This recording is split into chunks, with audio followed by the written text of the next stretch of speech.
মালয়েশিয়ার আজকের news. Malaysia যেতে না পারাদের নিয়ে রিটের আদেশ মঙ্গলবার।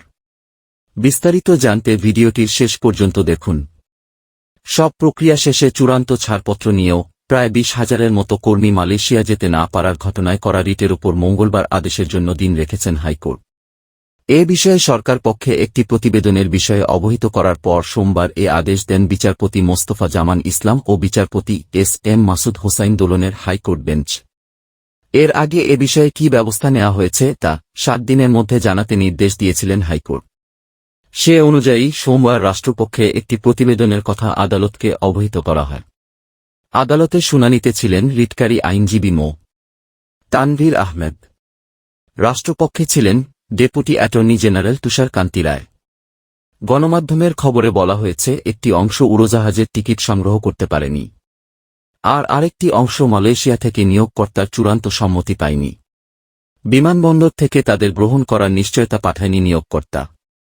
এ অবস্থায় কর্তৃপক্ষের নিষ্ক্রিয়তা চ্যালেঞ্জ করে হাইকোর্টে রিট করেছিলেন আইনজীবী তানভীর আহমেদ। মালয়েশিয়ায় কর্মী পাঠানো নিয়ে সংকটের কারণ অনুসন্ধানে গত 2 জুন মন্ত্রণালয়ের অতিরিক্ত সচিব নূর মো. মাহবুবুল হককে প্রধান করে 6 সদস্যের তদন্ত কমিটি করেছিল প্রবাসী কল্যাণ ও বৈদেশিক কর্মসংস্থান মন্ত্রণালয়।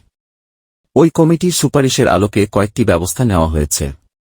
প্রতিবেদনে বলা হয়, মালয়েশিয়া গমনেচ্ছু যেসব কর্মীদের ই-ভিসা এবং বহির্গমন ছাড়পত্র সংগ্রহ করার পরও মালয়েশিয়ায় পাঠানো হয়নি সেসব অভিযোগের প্রেক্ষিতে সংশ্লিষ্ট রিক্রুটিং এজেন্সিসগুলোকে আগামী 18 জুলাইয়ের মধ্যে কারণ দর্শানো হয়েছে।